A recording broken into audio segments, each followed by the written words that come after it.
You're listening to the Bulldog Hour, getting you inside the Wilson football program with weekly game previews, recaps, highlights, and interviews. Now, here are your hosts, Joe Mays and Justin Raffauf.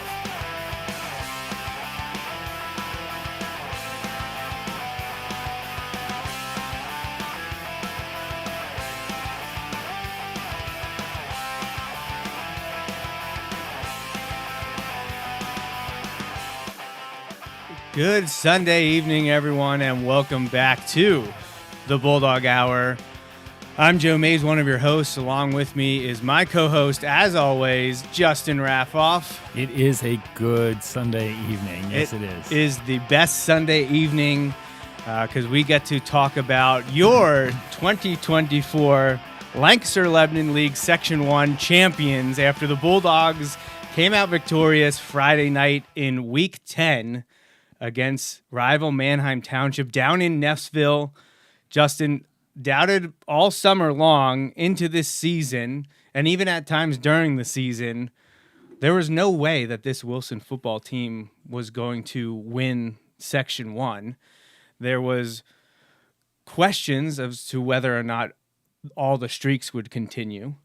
Could they win enough games? It was a tough non-league slate. We didn't know what a few of the teams would offer in terms of resistance.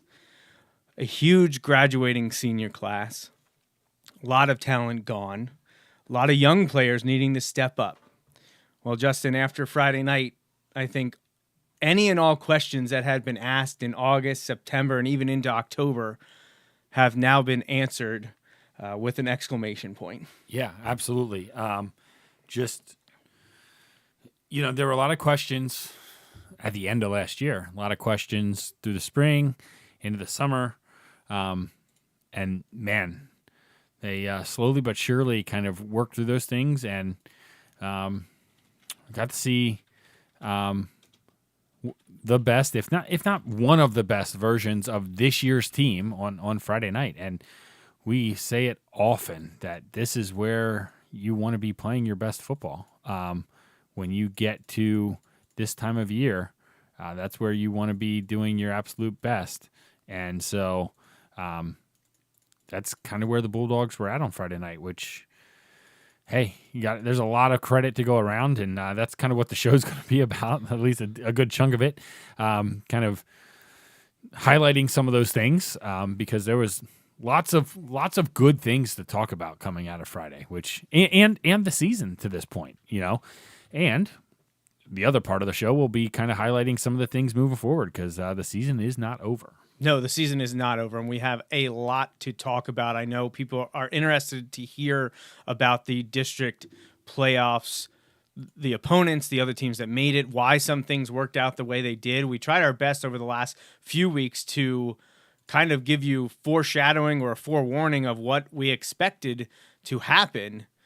And we will recap our thoughts from the projections and talk about the actual brackets and a whole bunch of stuff. But first off, I just want to say from Justin and I here at the Bulldog Hour, congratulations to the players. Congratulations to the coaches.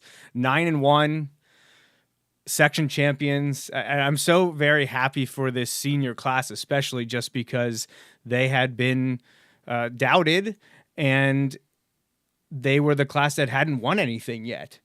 We had a few of the senior class were here as freshmen, so they got to experience that 2021 season, which was great. But as a collective group from 10th grade on, they didn't have a banner to raise. Well, now there's going to be a new flag flying at Gursky Stadium, and it's going to read 2024 and be there forever. So very excited for the coaches and players this season. But like you said, Justin, they're not done. There's plenty left to go. We talked to Coach Doms after the game. We'll air that interview shortly. But we got to kind of go over his preseason checklist that the players talk about. Everything was still on the table, even with that last-minute loss to Nazareth. Other than going undefeated during the regular season, everything else was still out there for them. They still had the chance to beat Mifflin. They still had the chance to be undefeated in the league, to win that section championship, to move on through the District 3 6A playoffs. And that's what's in front of them, and that's what's in front of us, and we'll talk about that momentarily. But up first, Justin, we do want to do our normal housekeeping stuff. and thank our sponsors in particular for being with us here this season. The Bulldog Hour, as always, is presented by May's Sandwich Shop. I want to thank my dad for always being there for us and with us. May's Sandwich Shop's been there from the start. And over the last few years, MikeDragosports.com, which you're probably familiar with his work. Hopefully, we have got many subscribers to his site listening, but he's also one to headline the broadcast, one of the broadcasts from Neffsville with Flagship Network and BNB Media. And Brandon, who does a fantastic job and graciously provided some highlights that we're going to show tonight. Brandon and his crew did a fantastic job once again with the broadcast, and he's been a great contact to have this season, and for him to broadcast not just Wilson games, many games around the county and throughout the league and the district. Great time. Glad he was able to do the Wilson Manheim Township game, and that's recorded now for people to rewatch over and over and over again, which I'm sure many will do. Also want to thank multi-year sponsor and supporter White Star Tours for their support of the Bulldog Hour this year. And in addition to May's Sandwich Shop, White Star Tours, and MikeDragosports.com, we want to thank our individual sponsors at the Miller family, Andy Herr, and our three anonymous donors. So really appreciate everyone stepping up and helping us here on the program. Our next live show, now there's this announcement that no one's used to having with us here because we are a weekly show from basically the beginning of August until almost Thanksgiving. But because of the bye week next week, we are not going to have a show. If I was around, we probably still would, but I conveniently scheduled a vacation somehow from Saturday to Thursday. I wonder why those Fridays aren't ever involved in my vacation schedule. We will not be having a show next weekend. I will be away, but we will be back obviously in 2 weeks on Sunday, November 10th. We will recap that quarterfinal game. We will talk about the two possible Wilson opponents, and hopefully we will be recapping a Wilson victory in 2 weeks that would advance them to the semifinals, and we will preview that game. Whether Wilson's in it or not, we will preview the semifinals.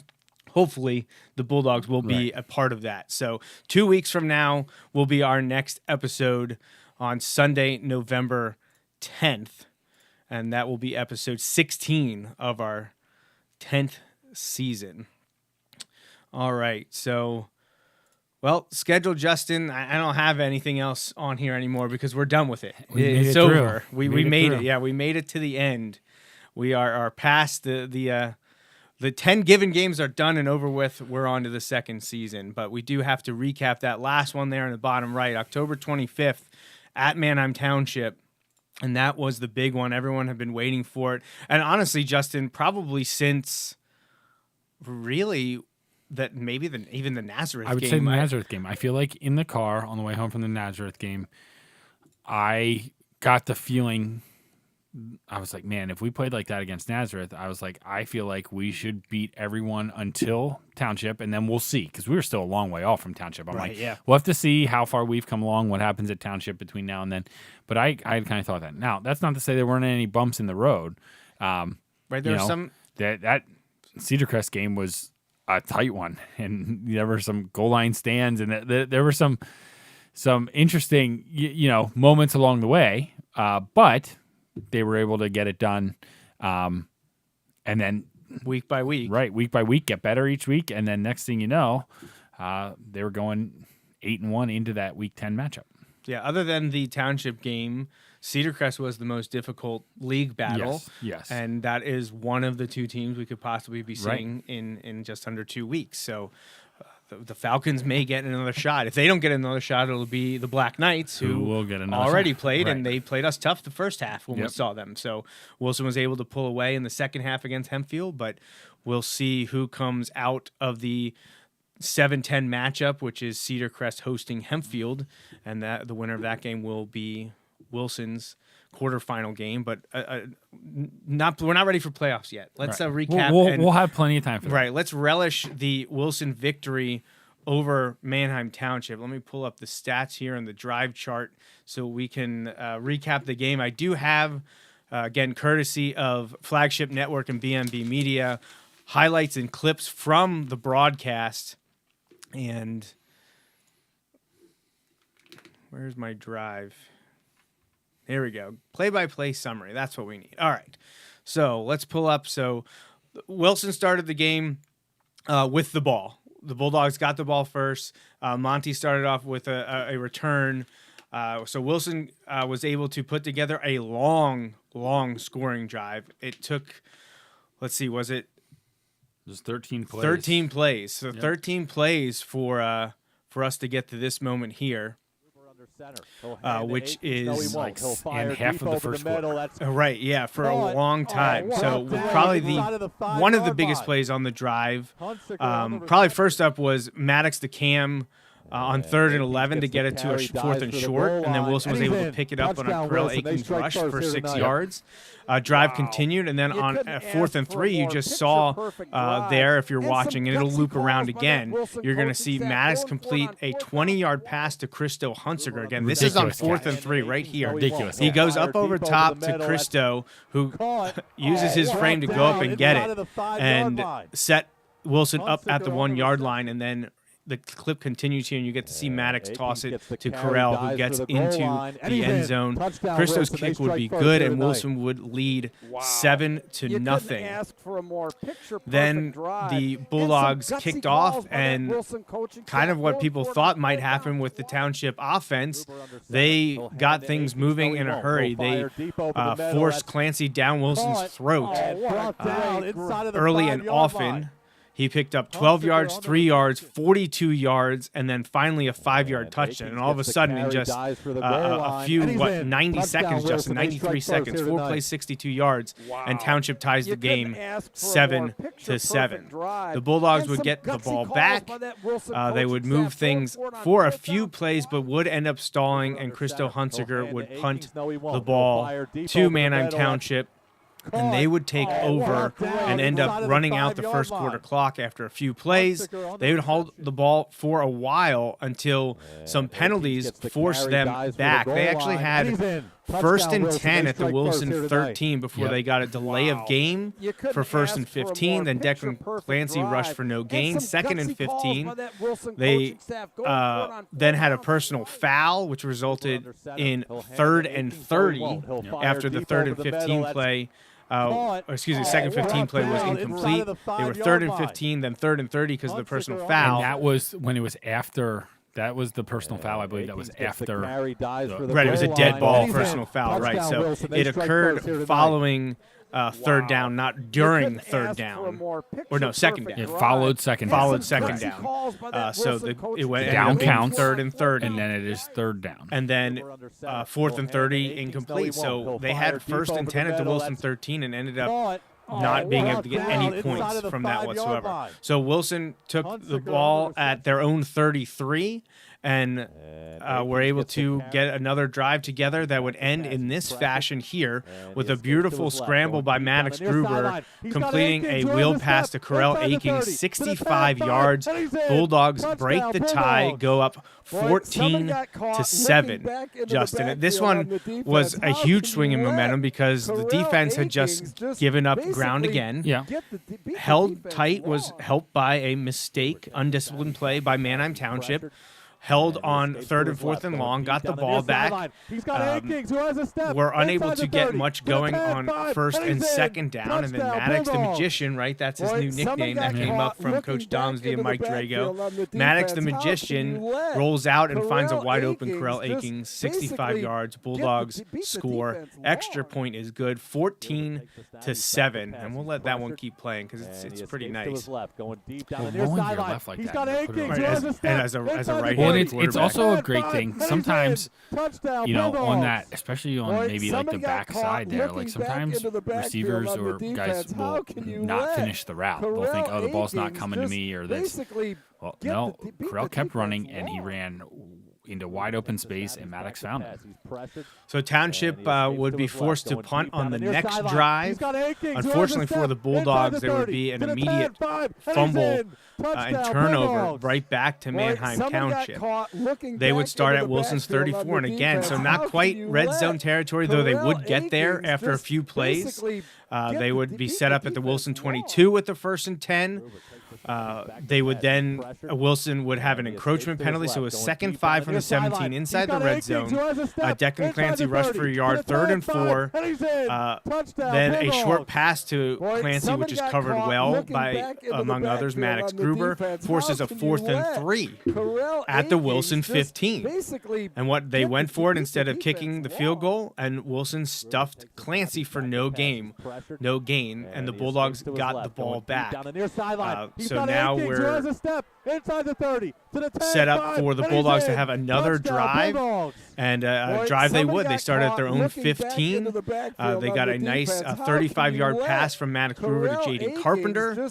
Maddox rushed on the next 2 plays, combined for 11 yards. Then a holding penalty would set him back to about midfield before Maddox would rush twice in a row for a total of 29 yards. First 12, then 17. Monty Greer picked up one of those was the ridiculous the start of the where he ran into the like middle of the line. It looks like it collapsed, and next thing you know, he's running backwards out of the line, not backwards, but towards our own goal line. Out and around. It was absolutely ridiculous. Just crazy.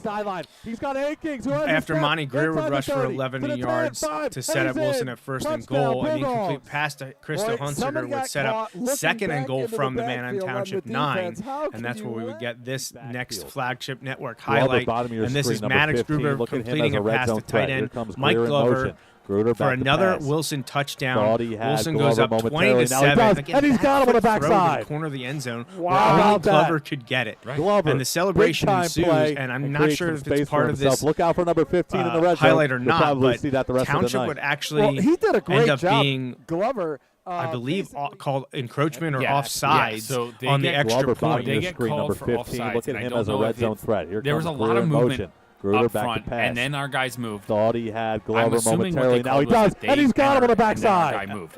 Wow, I about don't know. that. I'm assuming that that's Glover, what they called. big time but play. because of that, create they some moved space the ball for half himself. And Look out for number immediately 15 the players in the red started saying zone. go for You'll probably two. see that the rest And of it the took night. some time, Well, he did a but great then Wilson job. decided to go Glover, for 2. Well, and like and just you could see the attitude of some of the guys, the Glover, bottom of the your screen, PAT number guys, 15. like Look on the at him line, as a like, I red think of, zone like threat. Asante. Here I comes see Greer in Asante, like, motion. jumping off. Gruder He's back like to pass. jumping up and down. Let's go, Like let's go, yeah. they were Glover excited. momentarily. They were Now he ready to go. does. They And were he's got him very on the excited, backside. very ready to go the whole night. Wow, about that. And Wilson go they Glover, did, and Corell big time Akins took it play, in. So now you're up create some space for 22-7. himself. You Look out just for number basically 15 in gifted the an red zone. extra point You'll probably there, see that the rest of by the night. having Well, he did a the great wherewithal job. to go for And it. the decisions that come from that by both teams the rest of the way, like they play a role in Glover, the game. bottom of your screen, number those 15. Look at him as a red zone extra threat. Here points comes Greer or, in as we'll motion. see, like Gruder maybe back to failed pass. points. They Thought he had they Glover got up and momentarily. played Now he the goal does, game. and he's got him on the backside. All right, so Wow, about that. we have Glover, big next time up, play. Wilson and create some would space kick for off himself. to Look out for Manheim number Township. 15 in the red They zone. would You'll start the probably see drive that the with rest of the night. about 2.5 he did a minutes left to great play in job. the first half. Glover, They would then get a personal foul on the backfield. kick return, so they were Glover, bottom already of your screen, number 15. backed up. Look at him as a They have red zone first and threat. Here comes 23 Greer at in their own motion. 17. Gruder back to pass. Now Clancy would rush Thought a he few had times, pick Glover up 10 momentarily. yards. Now he does, and he's got him on the Then backside. Carson Weiser Wow, would about throw that. a couple incompletions Glover, combined with big one time completion play and create some force space for face a himself. 4th Look and out for 5 from number their own 15 in the red 32. zone. You'll probably With see not that a the lot rest of of the time to night. play, about Well, 90 he did seconds a or great so, job. Manheim Township Glover, punts the ball away. basically- Bulldogs started drive Empty with backfield. just over a minute to Glover, play, bottom got of your called for screen, a number holding 15. penalty, but Look at then him as a red zone another threat. Here personal comes foul Greer on in motion. Township Gruder moved it back to the to Wilson pass. 39. Thought he Now, after had Gruber Glover was sacked momentarily. for Now a he loss does, of 4 and he's got him yards, on the backside. he made a nice completion to Wow, Mike about that. Glover. Glover, And then Corell big Akins on time back-to-back play, and but create once some space again, for himself. Look out for Wilson number was 15 in facing the a red zone. 4th and You'll 2 at probably their see own that the rest of the 47. night. And Well, he did a Manheim great Township job. was called for Glover, a personal foul. I believe another one of their late hit out of bounds. Yes.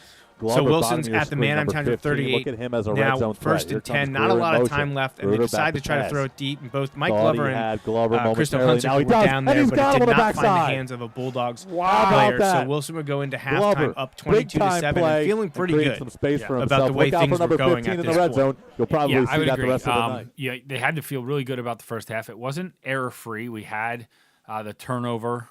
We had the fumble. But it was a really good half, not a perfect half, but a really good half on both sides of the ball. The defense found their stride after that first drive. The offense found their rhythm early, and then were able to kind of sustain that and move the ball. That last drive stalling in part because they had we were running out of time, Right. So you had to feel good about the way things were going. However, and you and I both talked about this, Manheim Township is an excellent team. They're going to give you everything they've got. Like, they're not just going to lay down because they're down 15 points at halftime. You're going to have to weather the storm because the storm's coming. It's not like, I don't know, some games you'd be like, all right, well, let's go out and let's win the second half, 22-7. Right. Well, that's unlikely to happen. You're going to get a storm here. There's going to be an emotional roller coaster. You have to weather the storm, keep your cool, and find your way back to what you can do. And that's exactly what Wilson was able to do in the second half. Yeah. So the second half didn't start great for Wilson. They gave up a few scores to Township before they get back in the points column as well. So Christo kicked off and Township took over at their 43 after a nice return by Dixon for 26 yards. Then they get a healthy dose of Clancy, who's picking up 5, 7, 3. Quarterback would get a run. Weiser would rush for 14 yards down to the Wilson 28. Then Clancy, 2 out of the next 3 plays, picked up 13 total yards before it was set up at first and goal at the 1, and Taylor Vayu rushed for the 1-yard touchdown. And they cut the lead down a bit, but they missed the extra point. Their kicker, who pretty good special teams from very Manheim Township, he missed the extra point. So Wilson remained up by 2 scores, 9 points, 22-13, and then on that touchdown, Manheim Township was called for another unsportsmanlike conduct penalty. Which there's video of it happening. It's surprising. It was only an unsportsmanlike conduct penalty. Yeah, I saw that. It could have been an ejection. Didn't happen, but Wilson was able to take advantage because now, obviously, he's got to kick off deeper to start. Wilson would get the ball back and start at their own 27. There, unfortunately, was a holding penalty on the return. But the Bulldog drive would eventually stall at the Township 30 when the pass is deflected and intercepted by Capizzi. So Township has the momentum now. They've scored. They stopped another Bulldogs threat, but Wilson was able to drive, flip the field, got down to the 30. Township takes over with about 3.5 minutes to play in the third quarter. And once again, Clancy gets 14 yards over 2 carries. Was that the interception? That was the interception. Which was just a ridiculous play. It was a great play. Deflected and caught by the same guy. And Weiser would get a nice 14-yard pass to Feliciano. Then Dixon had a big one for 35 yards down to Wilson's 10-yard line. Now, first and goal from the 10, Clancy picks up 4. Second and goal from the 6. Clancy gets 2 more. Third and goal from the 4. I'll tell you what, though, if you get halfway there each time, I'll take it. Right, halfway is fine. But then instead of running Clancy again, they try to pass with Carson Weiser, and that one falls incomplete. So what do? You're down by 9. Well, Coach Evans decides to kick the field goal. Morales' field goal was good. So with about 15 seconds to play in the third quarter, it is now a 1-score game. Wilson leads 22-16. And I'm sure many people in the fans and probably on the sidelines as well are thinking, oh boy, here we go. Here we go. We blew the 15-point lead. It's now down to 6 and 1 score. This game is going to go down to the wire. Right. So Wilson would take over and get 1 play off at the end of the third quarter, and it was Maddox losing 6 yards. So to start the fourth quarter, the last quarter of play, Wilson's on their heels, still up, but has lost all the momentum. Great time for an artificial timeout. Right, yeah. To take a breath, get some water, and then we'll start our final 12 minutes. Well, Wilson has 2nd and 16 from their own 16. Maddox throws an incomplete pass.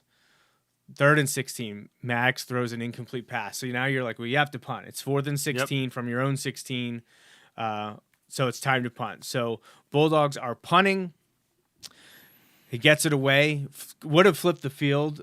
It was just past midfield, I think. Yeah, it was. But on the return, the ball, I believe, hit one of the other defense, one of the Township players that was blocking a Wilson player. Yep, had his back towards it, and it bounced into his leg, I believe. And then the Township returner had to quick try to rush over, but at that point, multiple Wilson Bulldogs were on it, and Wilson ends up recovering the muffed punt because of the way that the ball hit the Township player. Right. And Wilson was able to get that ball back. Now, it didn't end up biting Township. Correct. Wilson did not get any points on that But it ensuing did help drive. flip the But it did field. help flip the field a little bit because Wilson faced 4th and 13 from the Township 47, and Cristo punted the ball 46 yards, and he gets it down at the 1-yard line. Yep. So now Township is down a score and has to go 99 yards to get it.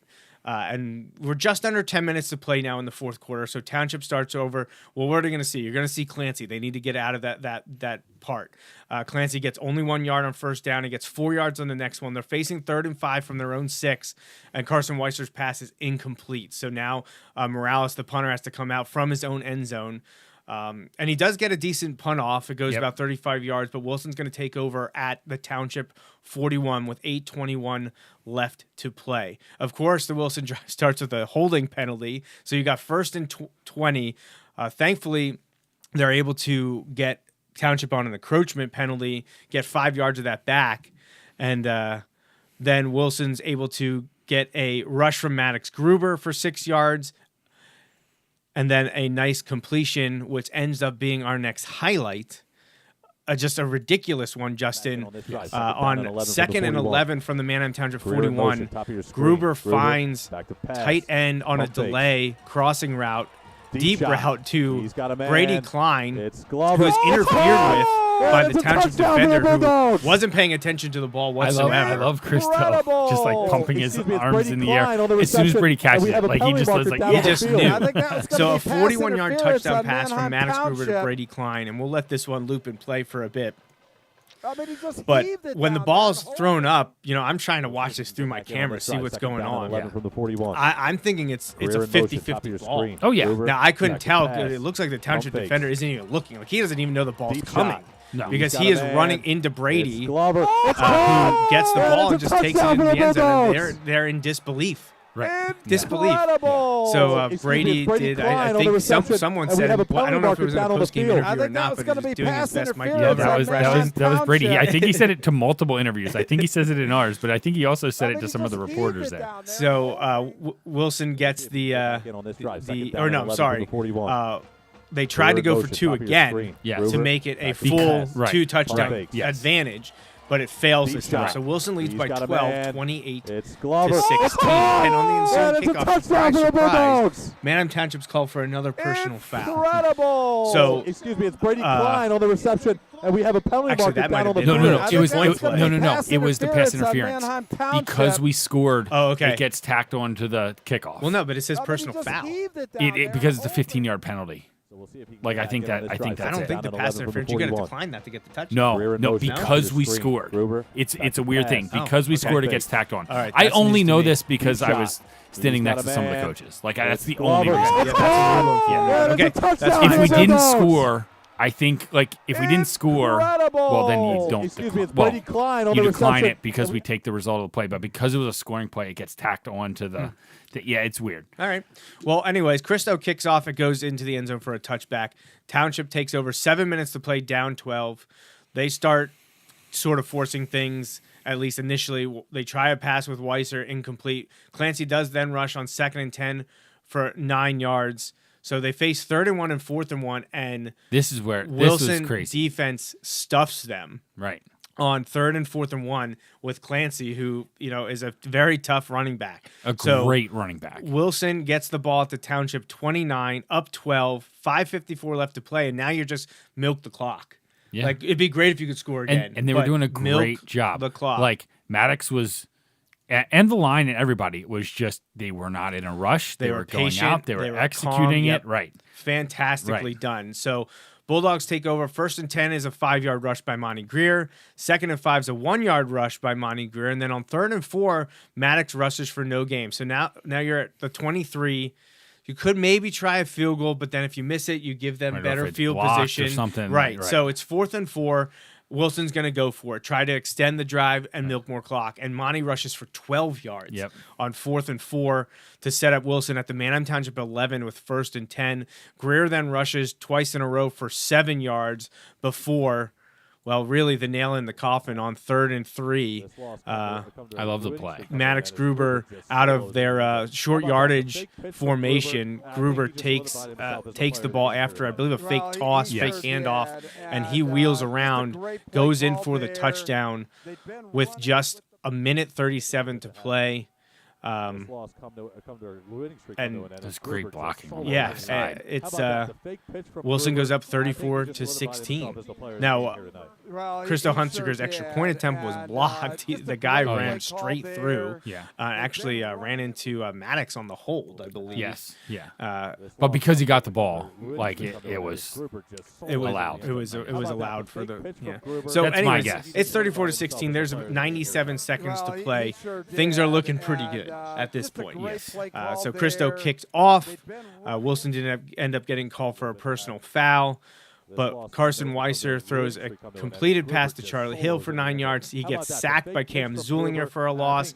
Another incomplete pass sets up Wilson sets up Township with 4th and 2 from the Wilson 44. But they do connect for a big 26-yard gain. You know what? And I must have had these out of order because I had the 4th down stop. So this was before the touchdown, but you can see right here the 4th down play that ends up being stopped short for Wilson to get the ball prior to love it. Yeah, prior to That's what it's going to take against that. right. The 5th It's touchdown. going to take a lot of hats to the ball. So Wilson is up 28-16 on that fourth down stop. Now it was credited to Mel, who had a great game, but a bunch of Bulldogs were in there, including Junior Catul, Christo Hunsaker, We've E.J. played someone on Brownback. the inside too, not on the outside where we've seen him a lot this year. Yeah, just great job. Great play all around. And honestly, other than that, the first time Township touched the ball in the first and second half was the only time the Wilson defense struggled. First one in particular, they didn't know what to do with Clancy. Well, yeah, and honestly, even there, I think it might have been the long run where he got through the line clean. I'm not exactly sure, but like there were a couple where like we had him, but we had him high, and that's not going to cut it. Not the gonna kid work. is too strong for that. So anyway, yeah. since I took myself out of formation here, let's get back to where we were. Carson Weiser completed a pass on 4th and 2 to Feliciano for 26 yards. Although Manheim Township was called for another personal foul, it forced them into 1st and 25 from the Wilson 33. They need 3 scores as they're down 18 at this point. So they start chucking it to the end zone. Well, Carson Weiser's pass is intercepted by who else? Maddox Gruber at the 1 yard line. And it's intercepted. And that would be it. Wilson would be able to start their drive next with 18 seconds to go. Akings rushed for 4 yards, and then that was it. Kneel it out. Winner. Bulldogs are victorious. And that one feels really good. And here you can see from Flagship Network and Mike Drago Sports, the celebration, the handshake line. Player of the game from CBL on the broadcast was Maddox Gruber. Spoiler, though, he is not the Bulldog Hour player of the week. Oh, all right. He could be. Right. I mean, he could be most games this year. We've talked about that. That's kind of how it goes, and it's certainly how it goes for him a little bit. But yeah. A phenomenal game from Maddox. Just Yes. a great all-around game from so many people. And that is how you win a section championship, when it's not about just one person. It was so many guys stepping up in so many ways all season, and especially on Friday night. Now, we talked about this the last 2 weeks. Now, again, it looks different, but the attitude and the message behind it is the same, right? We talked about how the last 2 weeks when starters came out and you started mixing in some guys, and then even as you worked into the depths of the depth chart, how that mentality was there. The young guys got in there and held their own, if not dominated moments of those games. And that was the attitude of like everybody, when people are getting in, they're doing their job and they're executing, their role. And that's what happened on Friday night. Guys got in there and they did their job. And when they do that together as a team, man, there's a lot of positives start to stack up, and that's what you saw. I honestly, it wasn't even their best game. and there were mistakes, there it were wasn't. turnovers, there were bad tackling. Right. But that just makes us so hopeful for what could happen over the next month. Right. I think it was after the interview, but when we were just talking with Coach Doms, and he was kind of he was excited. Don't take he me was wrong. very But excited. like he was also just like, we still have some things to clean up, and I said to him, like, that's the beauty of it. Like that wasn't you didn't that reach wasn't your an peak. A+ game from us. That was not a perfect game from us. It was a good game. It was a very good game from us. It was not a perfect game. And that's the beauty, man. Imagine if we played a perfect game or closer to perfect. Like there's room for improvement yet. We played very well, but there is room for improvement, and it's exciting to think about how this team continues to get better. And man, if they continue to keep getting closer to that perfect game, because in reality you're not going to get there to the perfect game, but if you keep getting closer to it, Right. man, it's exciting to think what that could mean. That could mean a lot more Bulldog Hour shows. It could very much so. Our goal has always been to get to 20 episodes. Well, in 2 weeks is episode 16. If we're here for episode 20, That's a it good was a show. good year. It was a good year. So a couple individual statistics. Only 3 rushers in the game. Monty Greer was the leader by yardage. He has 9 rushes for 62 yards, a long of 25. Quarterback Maddox Gruber had 16 carries for a net of 55 yards and the touchdown at the very end of the game. Corell Akings had also 16 carries, 52 yards, and a touchdown from him. Gruber was 11 of 18 passing for 270 yards, 3 touchdowns. He did have 1 interception and 1 sack. Justin and I talking about perfect game.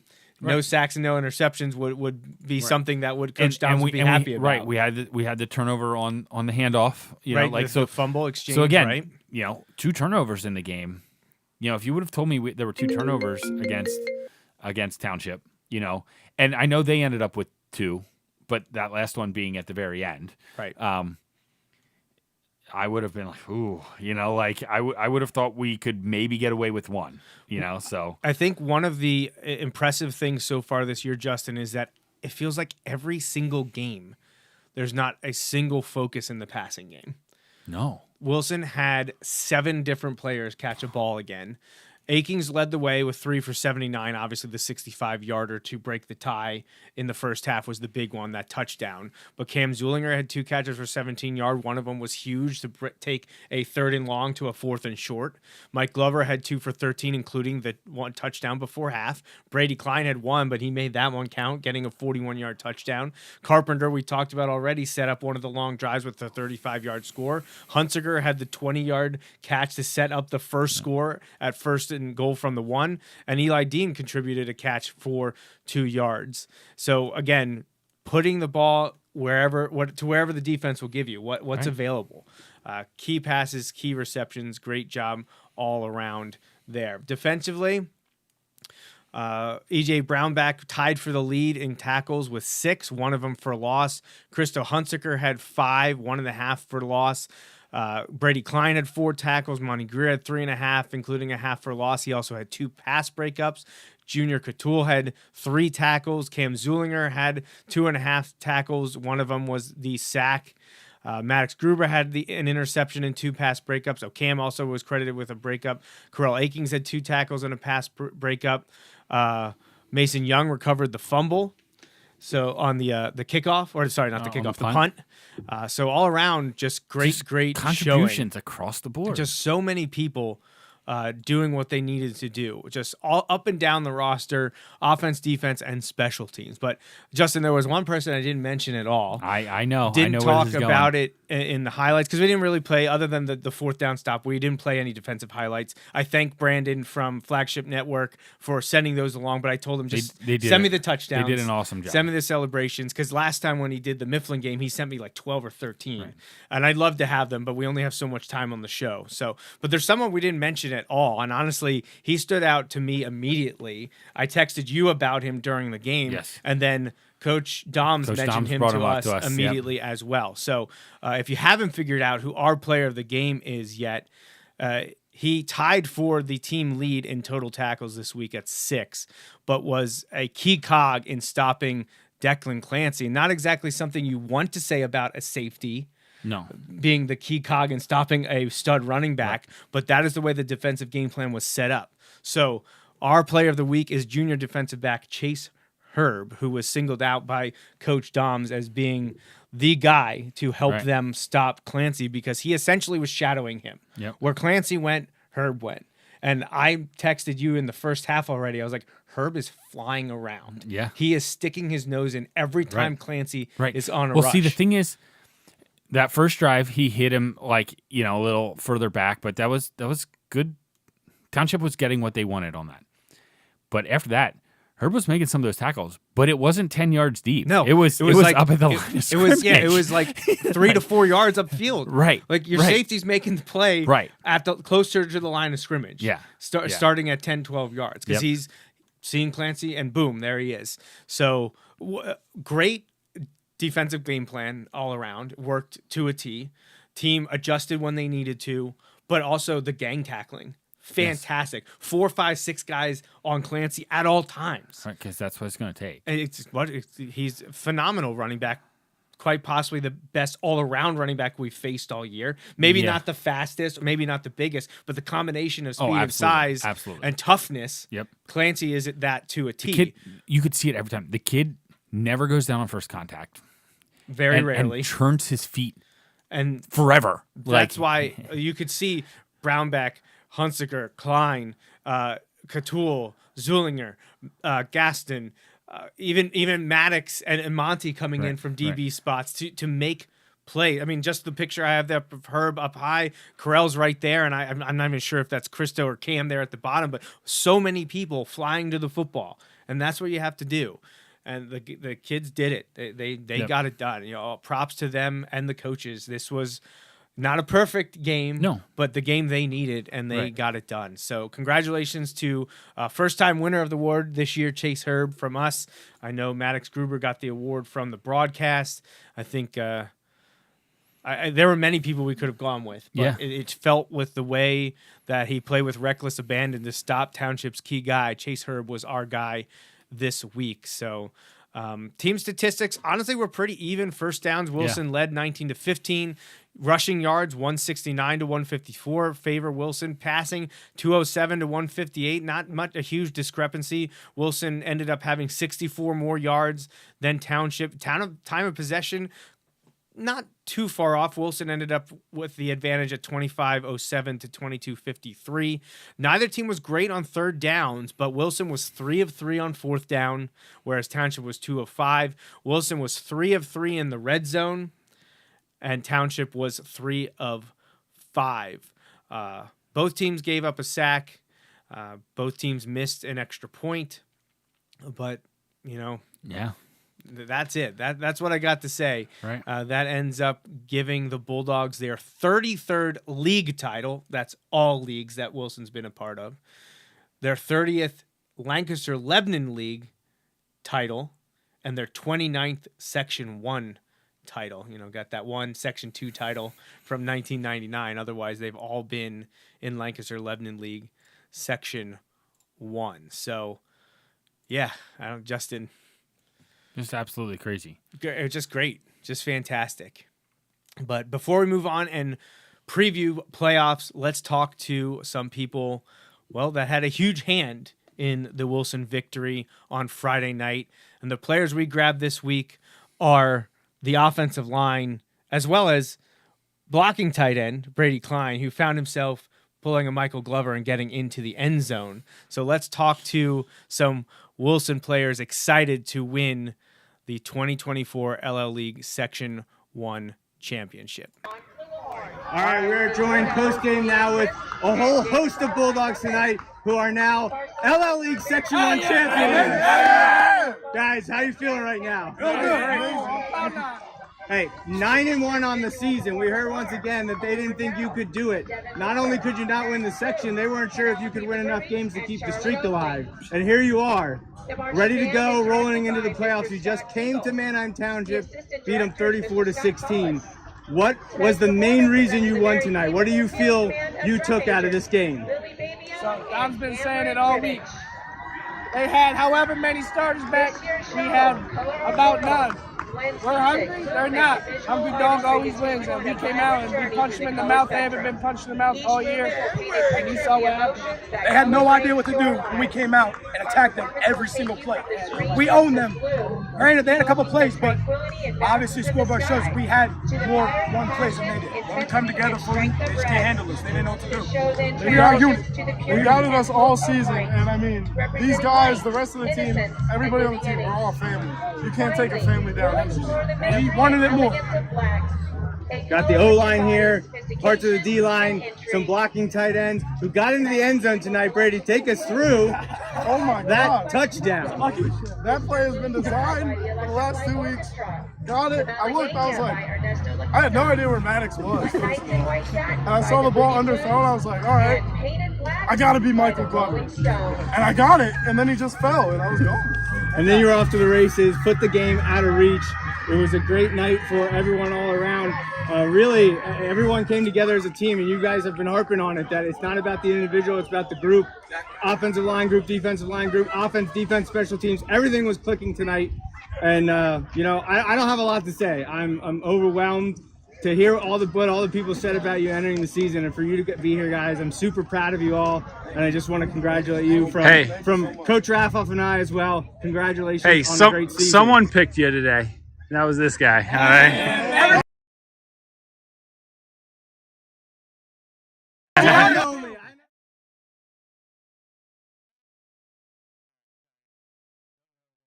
Little glitch, but that was the end of the interview. We wrapped things up there.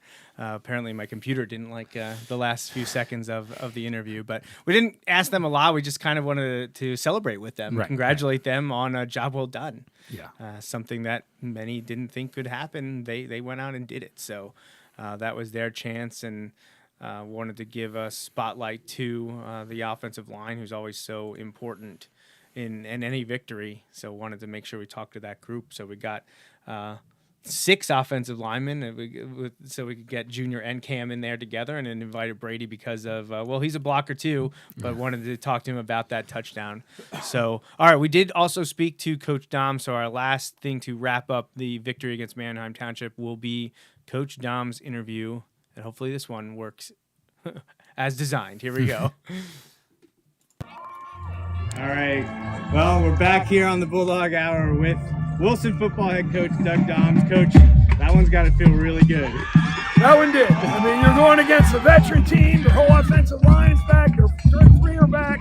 They're the best running back in the league. And, you know, hey, our kids came to play. Hey, give credit to our offensive staff and our defensive staff. Put together great game plans. And, you know, I mean, Clancy had a big run early, but for the most part, you know, we shut him down.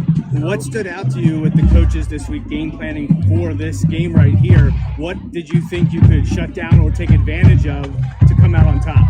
Well, we felt we had to take Clancy out of the picture. So, you know, we put our safety on, put Herb, you saw how many tackles he had, put Herb on him and said, you go wherever he goes.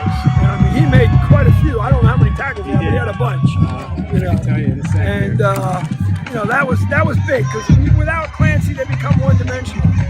You know? Herb and Brownback had 6 apiece. Yeah, we probably have more. But, you know, we took Clancy pretty much out of the game, and then they had to rely on the passing game, which is good, but, you know, it's hard to win without a run game. Right, sure. So what, you know, entering the year, people doubted this group, wasn't sure what you'd have because you had a big graduating senior class, breaking in a new quarterback, a whole bunch of new pieces, a young team overall. What has stood out for you so far this season with games to go about this group? Well, everything starts with Maddox. Right? He's our offense. You know, he's what makes our offense run. You know, because he can run, he can throw. We got a couple of nice running backs. Our offensive line is young, but they've gelled. Our defense, we kind of went. You know, we were never a 3-4 defense. You know, we had it as a package, but we pretty much sold to the 3-4 this year, and brings a lot more blitzing into the picture. And, you know, hey, the kids have bought in. You know, they're young, but they're buying in, and they feel there's a feeling they can win. Well, congratulations, Coach. We don't want to keep it too long. I know you promised the kids a meal in a couple weeks. That's going to set you back a pretty penny. Yeah, it will. But we wanted to say congratulations. The streak continue this year. Everything's on the table. All the things you wanted to check off that you talk about entering the season. So far, I think you're undefeated in that manner. Maybe except that one last minute loss, no undefeated regular season, but you beat Mifflin. You went through the section undefeated. You won a section championship, and hey, we've been talking about it entering the season. The senior group I know knew about it. There hasn't been a group to go through without winning a title since the early '80s. So I think it ticked them off a little bit. The Lancaster paper said Manheim Township is now the dominant team, and because they won 2 section titles in a row. So that was a little fuel for fire. Well, it seems to have worked out. So just want to say congratulations one more time, Coach. Good luck in the playoffs, and hopefully we can talk to you again soon. Thank you. All right, so that was our interview with Coach Doms after Wilson's section championship clinching victory in Neffsville against Manheim Township. Well, that was a long recap, Justin, but I think it was worth it. Yeah, I think it was worth the detail. It was definitely worth the detail. All right, so the last 10 minutes or so here, we are going to talk about the playoffs and what's going to happen now with the Bulldogs. I'm sure many of you saw already earlier today, just a few hours ago, District 3 posted their bracket. Sorry if you're not watching this on a bigger screen. That's a little condensed, but what happens is Wilson is the 2 seed, and they will take on the winner of Cedar Crest against Hempfield. Cedar Crest is the 7 seed, Hempfield the 10. Obviously, Wilson already played both those teams this year, defeated both of those teams this year, both actually at Insta-Shine Car Wash Field at John Gursky Stadium. So they'll be one of those teams will make a return trip to West Lawn as Wilson finishes 9-1, Section 1 champions. But behind number 1 seed Manheim Township, which we knew, Justin, going into this. It would be a tougher pill to swallow if you hadn't been telling us for weeks that's what's going to happen. Yeah, I've been saying it for at least 2 weeks. And to be honest, it would be a tougher pill to swallow if we were 10-0. If we were 10-0, which I know the math wouldn't have worked out that way then. But I think we probably would be the 1 seed. Right, but like if we were undefeated behind a 1-loss team that we beat, that would be tough to swallow. But this. We each have a loss. It comes down not head to head, because we're not talking about a league title here. We're talking about seeding for the playoffs in the district, and so it goes to the power rankings, and which they've been using for 15 years or whatever. And Township's strength of schedule, ours was good this year. Ours was good. Theirs was probably even better. Right. Well, we both played Plymouth Whitemarsh, so that's a wash. Excellent team. Very good I thought team. they were a 5A team. They're a 6A team. They are. Cheltenham dropped to 5 this year. That's right. So and all of Townships were 6A. Right. So you can see in the one column, TWPW, we're down by 0.1 points on that. Right. If Cheltenham's 6A, we're the 1 seed. Wins a couple more games, probably. Well, even if they were just 6A, we're the 1 seed. Oh, if they're 6A. Well, because look at the difference in our point spread is 0.005 essentially. Yeah. That's a 0.1 difference right there, and that's direct. That would be added directly in. Right. So, like, if Cheltenham stayed in 6A like they were the last 2-year cycle, but PW was 5A for the last 2-year cycle, they kind of flip-flop. But Township played all 6A teams. Right. Cumberland Valley, Plymouth Whitemarsh, Central York, and who am I missing? Who's the other team that they played? They had 4 in a row right at the beginning. Cumberland Valley, Plymouth Whitemarsh, Central York. Now I can't remember who their 4th non-league was, but anyways, they were all they did better in the last week. We needed our non-league teams to all win, and they would still be really close. Only one of them won, just Plymouth Whitemarsh. Nazareth lost, Cheltenham lost, and Mifflin lost. So as soon as I saw one of them lose, I knew we couldn't jump to the 1. But that's okay because it doesn't matter. Right. The 1 and 2 seed doesn't matter because it's a neutral field championship. If Wilson makes it, the only thing that changes is the color uniform they're wearing. Right. And with the way they've been playing, it probably doesn't matter which one they have on. Right. If it's against Township, Wilson will wear white. If it's against anyone else, Wilson will wear red. Right. That's all that changes. So being the 1 seed doesn't matter because of home field is moot once you get to the championship. Right. But also with the way the bracket shapes up, you could honestly say Wilson makes out because Harrisburg is seen, I think, as the second or third best. Wilson, Township, Harrisburg, and Central York are the top 4 probably in everyone's mind, and the power ratings say that as well. Right. Who you want to put at those 4 spots is up to you. Right. But Wilson struggled with Harrisburg recently. We wouldn't have to play them until the district championship. Right. Wilson already played Township, beat them once. We wouldn't have to play them again until the district championship. Right. we would have to play most likely Central York if we were to get past our first round game. Right. Which, beating a team a second time is always difficult. Especially, Cedar Crest was a close game. Well, Wilson game. struggled the whole game against Cedar Crest, only won 14-7, and struggled the first half against Hempfield. Right. Now, I ended up winning pretty big in that one, but there were struggles. So Wilson will play Cedar Crest or Hempfield. Seating-wise and expectations would say Cedar Crest. Right. Township will play winner of Cumberland Valley Mifflin. I would probably favor Cumberland Valley right now. Mifflin disappointed me losing to Ephrata on Friday. So I think Cumberland Valley is the team there. They already beat Harrisburg in a bit of a shocker. Cumberland Valley, yet again, just like last year, difficult to figure out like what is with this team. So I would expect it to be the top 8 seeds that play in the quarterfinals. So Township would then host Cumberland Valley, which is an interesting 1-8 matchup. And a rematch again. But they already blew them out once this year. But it was at the beginning of the year. Right, beat the doors off. I think week 1. It was close for like a quarter, and then Township just unleashed, blew them away. So Wilson would then host Cedar Crest. Central York will host CD East, which is an interesting one. Remember, CD East started the season 7-0 before they lost 3 in a row to end the year against the 3 bigger mid-pen teams in State College, Bishop McDevitt, and Harrisburg.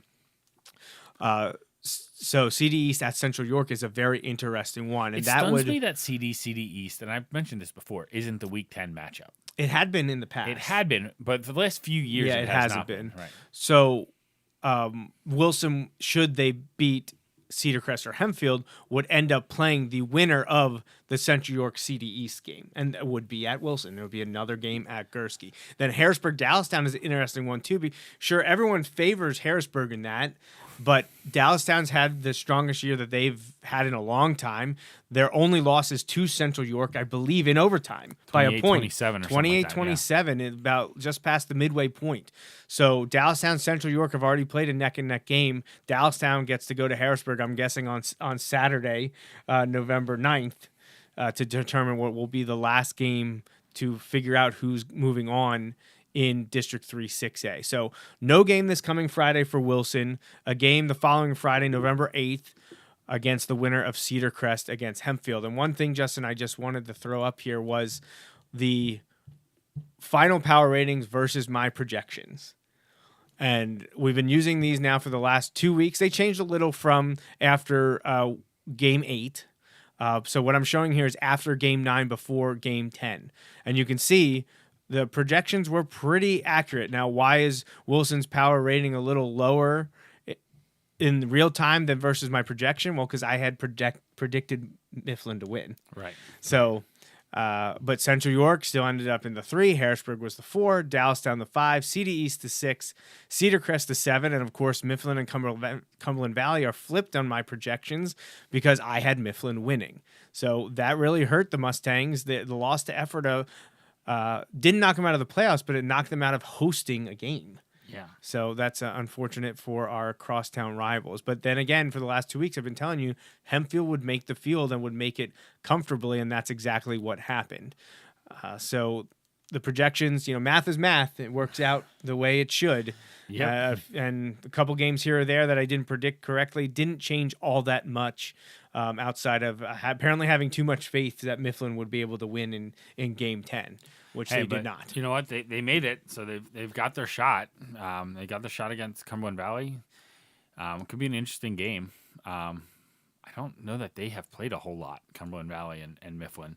Yeah, I don't know. But, yeah, it could be interesting. But, yeah, they've got their work cut out for them. But, yeah, we've reached that playoff time now. Yeah, here we are. Time for the playoffs. So now we already previewed Cedar Crest and Hempfield. We're not going to redo that now. We're at our hour mark and we want to get out of here. But we don't want to look at a LL rival. The Falcons gave us all they could. Yeah, they did. Hempfield knows us very well with Coach Eager over there. So whoever Wilson ends up playing, it's going to be a battle. I'd be willing to bet that Cedar Crest feels like they should have won that game. They probably do. And it's dying. They're for probably a rematch. very excited to come back to Gursky and have another shot at Wilson, especially with the way they've been playing and the way we've been playing. Yep. So it should be a good game on Friday, November 8th.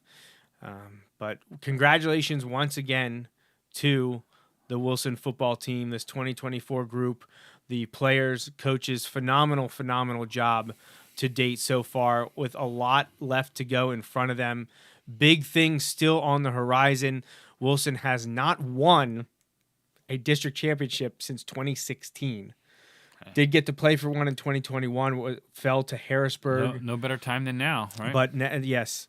So Wilson, top 2 seed, ready to roll into district playoffs and have the opportunity to win something they haven't won in 8 years. So it's exciting time, and there's a lot of energy around the program right now just because of the unknown entering the year and a lot of public doubting of many.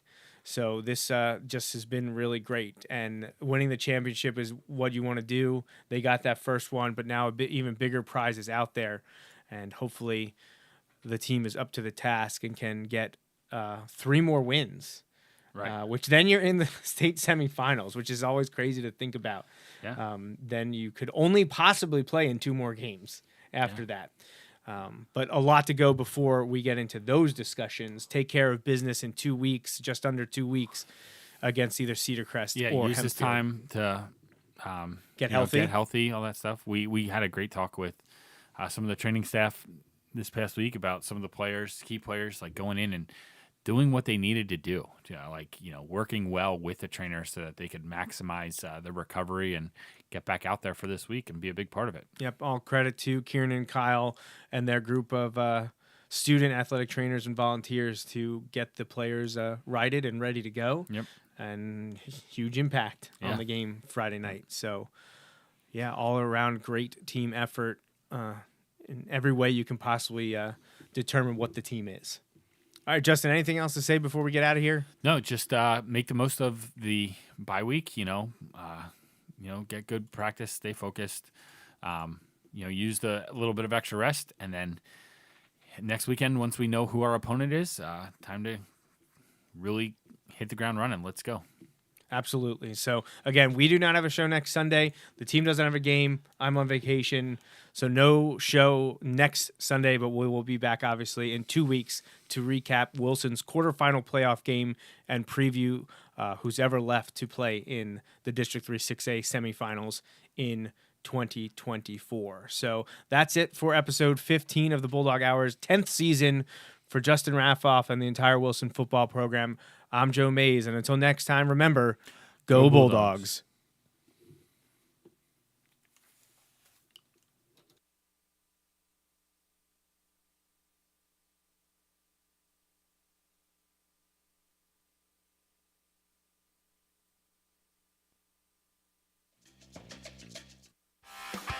Thanks for listening to this week's episode of the Bulldog Hour. Want more Wilson football? Follow the show on Facebook, Twitter, and Instagram. Subscribe to the podcast on iTunes and SoundCloud. Or visit www.bulldoghour.com. The Bulldog Hour is a featured program on jmnjrradio.com.